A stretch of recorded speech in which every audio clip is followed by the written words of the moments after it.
Indian Prime Minister Narendra Modi departs the island following his official tour. Indian Premier promises ambulance services to all provinces, 4,000 houses for estate workers and several joint economic projects. Government rejects a request made to dock a Chinese submarine at the Colombo harbour. Sir John Keel's International Wesat zone to conclude today. Thousands arrive to pay homage to the sacred relics. Supreme Court provides a stay order against the verdict of the Court of Appeal with regard to Geeta Kumar Singha's seat in Parliament. 9 kilograms of heroine discovered in the seas of Kankasanture. Good evening, you're watching Primetime News and I'm Sandra Ferdinando. And I'm Rahna Farooq. Let's start off with a look at your top story for tonight. The United Nations International Vesak celebrations commence today in Colombo under the auspices of Indian Prime Minister Narendra Modi. The 14th UN International Vesak celebrations and the World Buddhist Summit is being held at the BMICH. The 14th UN Day of Wesat commenced at the BMICH in Colombo under the auspices of Indian Prime Minister Narendra Modi as its chief guest. Prime Minister Narendra Modi was welcomed to the BMICH by Sri Lankan Prime Minister Ranil Wickremesinghe, Minister of Justice and Buddha Sasana Vijayadasa Rajapaksa and President Maithripala Sirisena. Former Sri Lankan Presidents Chandrika Bandaranaike Kumaratunga and Mahinda Rajapaksa were also present for the occasion. The proceedings of the inaugural session officially kicked off with Minister Vijayadasa Rajapaksa recalling the successful efforts of former Foreign Minister Lakshman Kadirgama in 1999 to declare Vesak as an international day of celebration at the United Nations headquarters in New York. The highlight of the session was, of course, Prime Minister Narendra Modi's speech. Given the powerful public speaker that he is, Prime Minister Modi issued a strong message to the gathering where he said that Vesak is of enormous significance to both the Indians and Sri Lankans as well as all Buddhists around the world. Ours is a friendship that lies in the hearts of our people and in the fabric of our societies. To honor and deepen our links of Buddhist heritage, I have the great pleasure to announce that from August in this year, Air India will operate direct flight between Colombo and Varanasi.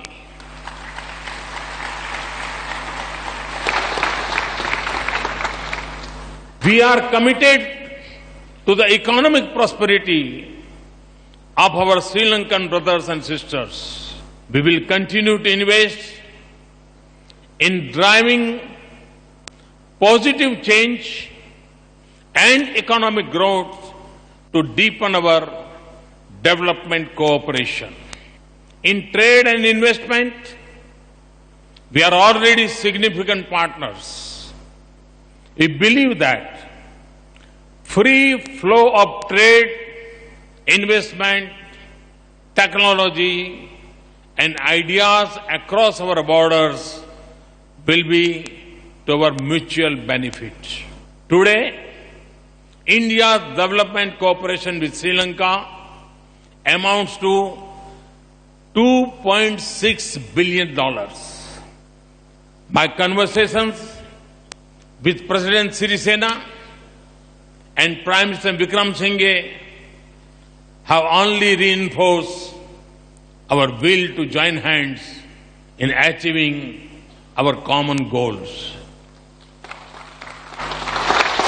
As you make important choices for the harmony and progress of our society, you will find in India a friend and a partner that will support your nation-building endeavors. The World Buddhist Summit is being held under the theme Buddhist Teachings for Social Justice and Sustainable World Peace. The Mahasangha, led by the chief prelates of the three sects and Buddhist representatives of 85 countries and diplomats, attended the event. Thus, Buddhist teachings provided a revolutionary outlook in a time when war and warrior leaders were revered. They are equally relevant to today's world, when degenerate politics and selfish greed have resulted in extreme and glaring inequalities between the rich and the poor, between the north and the south, between the powerful and the powerless. Buddhism shows the moderate path and the need to strengthen and consolidate social justice. The task before you is to deliberate on how Buddhist teachings can be applied to today's world so as to ensure social justice and sustainable world peace. The Indo-Sri Lanka relationship is closely linked to Buddhism and goes back to ancient times. The leader of India, Prime Minister Narendra Modi, where Lord Buddha was born and attained Nibbana, has come to be a part of this celebration with the message of Vesak. It is said that those who live by the Dhamma will be protected by the Dhamma. Therefore, by spreading the message of Buddhism, which is of utmost importance to the country as well as the world, we will be able to resolve conflicts, calm society, turn the public towards a better path and illuminate the humanness in humans. Indian Premier Narendra Modi declared open a new building complex at the Dik Oya Base Hospital in Hatton today. The Indian Prime Minister arrived in Dik-Oya by air and attended at the opening ceremony. The base hospital, which comes under the purview of the Central Provincial Council, has developed into a complete hospital with the latest technology with funds from the Indian government. The total cost of the project was 1.1 billion rupees. Indian Prime Minister Narendra Modi received an ecstatic and enthusiastic welcome from the almost 100,000 people who packed the Norwood grounds here today. The Prime Minister made his visit here after declaring open a hospital in Dik-Oya. Now, in his comments, he did not forget to praise the estate workers for brewing the most famous Ceylon tea. He also commented on Sri Lanka's connection to the Indian cinema through MGR and also Sri Lanka's gift to the sporting world. Muttaya Muralidharan. We join hands to protect the unitary state of this country. This national government has initiated a program to provide a plot of land which is 7 purchase each to all. I would like to state these programs will be expedited in the next 2 years. Sita Elia is on the other side of this district. We are connected through the Ramayana as well. You will be venerating the sacred tooth relics as well.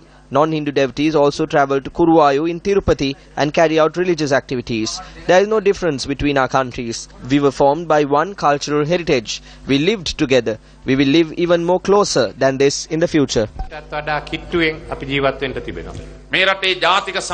All of you know that building national unity in this country is of utmost importance. We are committed to that task completely as a government. We know that there are a number of issues that the people of the north are facing. In a similar manner, the people living in the estates are facing issues as well. We as a government have accepted that the issues faced by the Sinhala, Tamil and Muslim people as well as the people living in the north and the estate areas should be solved through social justice. Therefore, I must state that we will take this country forward as an intellectual country after strengthening national reconciliation and after providing social justice to all communities.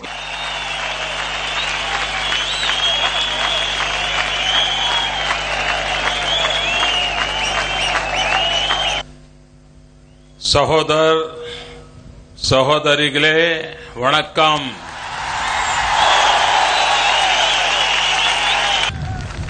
உங்களை சந்திப்பதில் மிக்க மகிழ்ச்சி. I'm delighted to meet you all. We need to strengthen, not separate these threads of unity and harmony. Your progress is our pride. We take much joy from your success.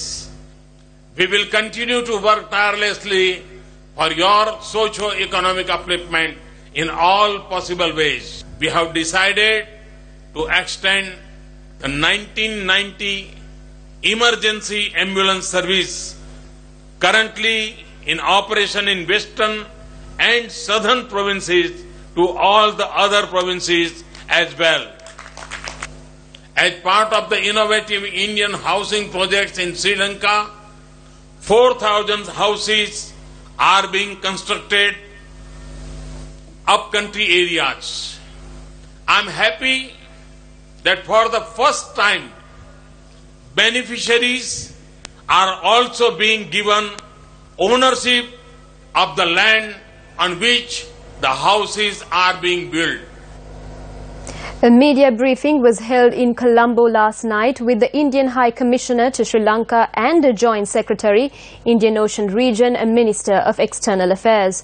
Details were given of arrangements for the Indian Prime Minister Narendra Modi's visit, and concerns regarding MOUs and agreements were addressed. The President of Sri Lanka hosted a private dinner in honor of the Prime Minister. This was again attended by senior ministers of Sri Lanka and senior dignitaries.